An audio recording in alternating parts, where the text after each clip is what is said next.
Hello guys, welcome back. इस episode को देखने से पहले मेरे चैनल को सब्सक्राइब करें।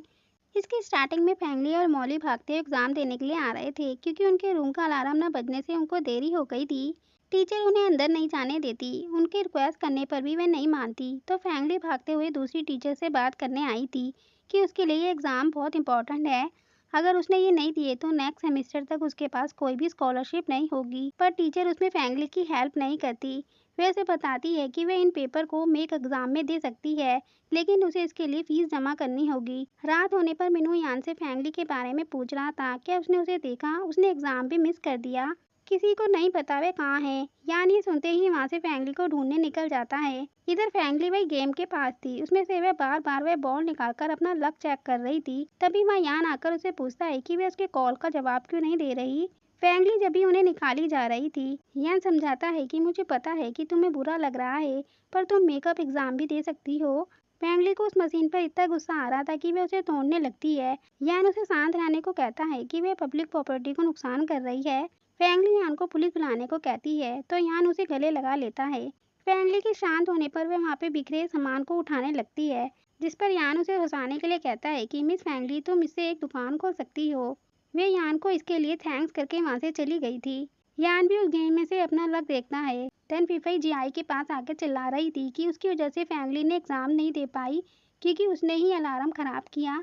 जीआई जब उसे पागल कहती है तो फिफाई उसके हाथ से वह जूस लेकर उस पर फेंकने जा रही थी, पर मीनू उसे ऐसा करने से रोक देता है। जीआई मीनू से कहने लगी थी कि उसने कर दिखाया, अब वे उसे बता दे कि हमारे बीच एग्रीमेंट हुआ था। मीनू उसे चुप रहने को कहता है, पर वह चुप नहीं होने वाली थी। वे फिफाई को नीचे दिखाने के लिए बताती है कि हमारे बीच डील हुई थी। वे तुमसे प्यार करने के बाद तुम्हें छोड़ देगा और मैं उसे एक मौका दूंगी। मीनू उसे समझा रहा था कि ऐसा हुआ था, लेकिन अब वह उससे प्यार करता है। फिर वह जूस उस पर ही फेंक कर चली गई थी। वे दोनों दोस्त रोती हुई एक साथ मिलकर रोती हैं। दोनों सहेलियों के साथ आज बहुत बुरा हुआ था। एक को प्यार में धोखा मिला था और एक पूरी तरह से फेल हो गई थी। नेक्स्ट मॉर्निंग फैंगली को अपने घर में दिखाते हैं क्योंकि वह नेक्स्ट सेमेस्टर तक कैंपस में नहीं रह सकती थी। वह ये सोचकर उदास हो रही थी। उसे अपने नेक्स्ट एग्जाम के लिए पैसे भी देने होंगे। दादी गुस्से से खाना लाकर पटकती है।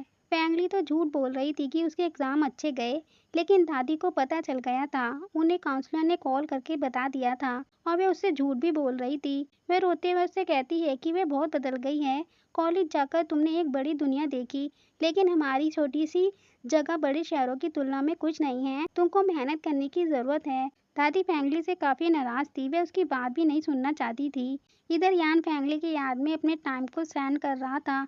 वे बार बार फोन चेक करता, कहीं फैंगली का मैसेज तो नहीं आया। मीनू अपने ही गम में था क्योंकि फिफाई ने उसे ब्लैक लिस्टेड कर दिया था। वे यान की बात को सही कहता है कि फैंगली से ज्यादा फिफाई टफ है, पर अब यान को वे दोनों एक जैसी लग रही थी क्योंकि फैंगली के जाने के बाद उसने ना तो यान को कॉल की थी और ना ही मैसेज का रिप्लाई। मीनू हंसता है कि उसकी भी वही सिचुएशन हो गई, जिस पर यान कहता है कि तुम्हें लगता है कि मैं तुम्हारे जैसा हूँ। मीनू कहता है नहीं, पर वे तुम्हें आंसर नहीं देगी क्योंकि उसने उस दिन तुमको जीआई को गले लगाते हुए देख लिया था। यान बोलता है कि उसने ये उसे पहले क्यों नहीं बताया। फैंगली उदास पूरे दिन भर बाहर घूमकर जब वापस लौटी थी तो दादी घर पर नहीं थी। तभी यान का फोन आता है। वे उससे पूछ रहा था कि उसने उसका रिप्लाई क्यों नहीं दिया। फैंगली इसका जवाब न देकर बताती है कि वे चांद देख रही है। आज रात सुपर मून था तो वे सभी को लंबी आयु के लिए ब्लेसिस मांग रही थी। वे यान से पूछती है कि उसने कोई विश मांगी, जिस पर यान का कहना था जब हम उल्का पिंड और सुपर मून को देखते हैं तो हम विश मांगते हैं। जब तक चाहो तो दिए के सामने भी इच्छा मांग सकते हैं। वे उसे बताता है कि जो उसने विश मांगी थी वे जल्दी पूरी होने वाली है। फैंगली बताती है कि कोई भी इच्छा इतनी जल्दी पूरी नहीं होती। यान कहता है जब उसकी विश पूरी होगी तो देख लेना। वह भागते हुए नीचे आकर यान से पूछती है कि वह यहाँ कैसे आया, तो यान कहता है कि मेरी यही विश थी। तभी फैंगली दादी को आता देख यान को अंदर ले जाकर छिपने को कहती है क्योंकि दादी एग्जाम को लेकर भड़की हुई है। अगर तुम्हारे बारे में पता चला तो वे उसे मार देंगी। जब वह वहाँ बैठा था तो फैंगली के कपड़े उसके हाथों में आ गए थे। वह उन्हें लेकर जल्दी से छिपा देती है। वे बाहर आकर दादी को देखती है, लेकिन दादी वहीं बैठी थी। वे वापस आकर बताती है कि वे अभी नहीं जा सकता। यान कुछ खाने की चीज मांग रहा था क्योंकि उसे भूख लग रही थी। फैंगली के वहाँ ढूंढने पर उसे कुछ नहीं मिलता, लेकिन रेड बेरी वाइन मिल गई थी। वे उसे पीने के बजाय उसे खाने को कहती है। वे खाते ही दोनों नशे में हो गए थे। यान उसे बताता है कि जाई ने जानबूझकर गले लगाया था, वे उसे गलत ना समझे। फैंगली खुश थी कि वे उसे ये बताने इतनी दूर आ गया। वे एक साथ वहीं सो गए थे। मॉर्निंग होने पर दादी फैंगली को आवाज लगा रही थी। यान वहाँ से नींद में अपने आप को उठाता है। तभी दादी अंदर आकर उन दोनों को देखकर चिल्लाते हुए बेहोश हो गई थी। यान दादी को अपने पीठ पर उठाकर हॉस्पिटल ले आता है। डॉक्टर का कहना था कि ब्लड प्रेशर बढ़ गया था, तो ये खतरनाक है, तो वह उनका ख्याल रखे। वे दादी से माफी मांग रही थी। दादी को यान को देखकर यही लग रहा था कि फैंगली ने अपनी डेटिंग की वजह से ही अपना एग्जाम छोड़ा और उसे घर तक ले आई। फैंगली समझाने की कोशिश कर रही थी, लेकिन दादी कहती है कि उन्हें अभी आराम करना है। जब फैंगली बाहर आई थी तो यान कहता है कि वह दादी को समझाएगा। वे उसे अभी कुछ खाने को कहता है। वे उसे वापस जाने को कह रही थी, जिस पर यान कहता है कि दादी बीमार है तो वह उसके साथ ही रहेगा। वे उसे पहले कुछ खाने को कह रहा था। फैंगली चिल्लाते हुए उसे बस वहाँ से जाने को कहती है। वे उसकी दादी को नहीं जानता, वे चीज़ों को और ख़राब कर देगा। उसके परिवार में केवल वही है, तो वे कोई रिस्क नहीं ले सकती। देन जब यान वहाँ से जा रहा था तो उसके स्कूल के सर उसे रोकते हैं। वे उसे घर लाकर कहते हैं कि उसके बारे में उन्हें उसके डैड से पता चला था। वे उनकी कोई हेल्प नहीं कर पाए। उन्हें भी नहीं पता कि किसने तुम्हें जानबूझकर निशाना बनाया था। यान बताता है कोई बात नहीं, उसे कॉलेज में फैंगली मिली, उसने उसके पास के बारे में याद दिलाने में हेल्प की। फैंगली का नाम सुनकर सर उसकी सारी शरारतों को याद करने लगे थे, जिससे उसकी दादी भी बहुत चिंतित थी। वे कहते हैं कि वे एक अच्छी लड़की थी, लेकिन अचानक से वे ऐसी क्यों बन गई थी। फिर उन्हें समझ आ गया कि कुछ लड़कों को अपने प्यार का इजहार करना नहीं आता, इसके बजाय वे दूसरों को परेशानी में डाल देते हैं। वे यहाँ यान की ही बात कर रहे थे। वे उसे वापस उसका स्कूल दिखाने लाए थे। यान वह थोड़ी देर अकेले रहना चाहता था। यान वह फैंगली को देखता है, उसकी यादों को याद करके अपने मन में बोलता है कि वे अभी भी क्यों हिचकिचा रहा है। दादी जागने के बाद यान को पूछ रही थी। वे बताती है कि वे चला गया। दादी उन दोनों के रिश्ते के बारे में पूछ रही थी, जिस पर फैंगली बताती है वे बस स्कूल मेट्स हैं और कुछ नहीं। दादी उसे पागल न समझने को कहती है। कोई अजनबी लड़का देर रात तक तुम्हारे साथ रुका, जिस पर वे बताती है वे अजनबी नहीं है, आपने उसे पहले भी देखा है, वे ट्रांसफर स्टूडेंट यान है।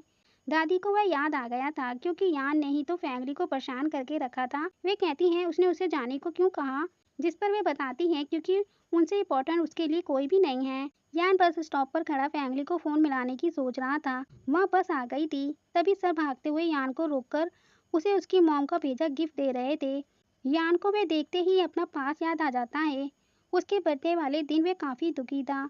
उसने अपनी मॉम का दिया गिफ्ट भी डस्टबिन में फेंक दिया था। फैंगली वहाँ आकर यान को देखती है। वे काफी उदास था। वे उसके पास बैठकर पूछती है कि उसको आज सर ने डांटा। एक्चुअली में हमारी उम्र के लोगों को दुखी होना नॉर्मल है। जब वे वहाँ से जा रहे थे तो फैंगली बारिश में भीगती हुई अपने दुखों को भुलाने को कहती है। वे दोनों वहाँ बारिश के पानी के साथ खूब मजे करते हैं। यान ये सोचते ही वहाँ से फैंगली के पास आने को भागता है, लेकिन हॉस्पिटल में फैंगली नहीं थी। पास में फैंगली उसे बर्थडे विश करती है। यान भी फैंगली के साथ बहुत खुश था। यान में गिफ्ट लेता हुआ फैंगली के पास आ रहा था, जिसमें पास में फैंगली ने उसे कूड़े से निकालकर साफ करके वह उसे दे रही थी। उसका कहना था कि उसने उसे खोला नहीं है, लेकिन उसने कार्ड पर उसका नाम लिख दिया है। यान उसे फेंकने को कह रहा था। फैंगली उसे माँ का दिए गिफ्ट को एक बार खोलने को कहती है। अगर पसंद नहीं आए तो वह फेंक देना। यान जब भी वह लेने को राजी नहीं था, क्योंकि वह गिफ्ट के बदले अपनी मॉम को चाहता था। फैंगली यान की मॉम को नहीं जानती थी, लेकिन वह उसे समझाती है कि तुम्हारी मॉम तुम्हें भूली नहीं है, वे तुम्हें अभी भी गिफ्ट भेजती हैं। यान फैंगली को अपने विचारों को उसके ऊपर थोपने को मना करके वहाँ से चला गया था। यान दोबारा उसी क्लास में आकर सोच रहा था कि वह बस इस गलतियों को दोबारा नहीं दोहराएगा, वह उसे फिर से नहीं रुलाएगा। यान वहाँ से बाहर आता है तो फैंगली वहीं बैठी थी। यान के पास आने पर फैंगली उसे माफी मांगने लगती है कि उसे ऐसे नहीं कहना चाहिए था। यान बताता है वह तो बस उसे याद कर रहा था। वह उसके हाथों को पकड़कर कहता है कि वह उसे फिर से कभी नहीं छोड़ेगा, अकेले जीवन का सामना नहीं करने देगा, क्योंकि वह हमेशा उससे प्यार करता था। वे दोनों एक दूसरे को गले लगा लेते हैं। इसी पर ये पार्ट एंड होता है। Thanks for watching.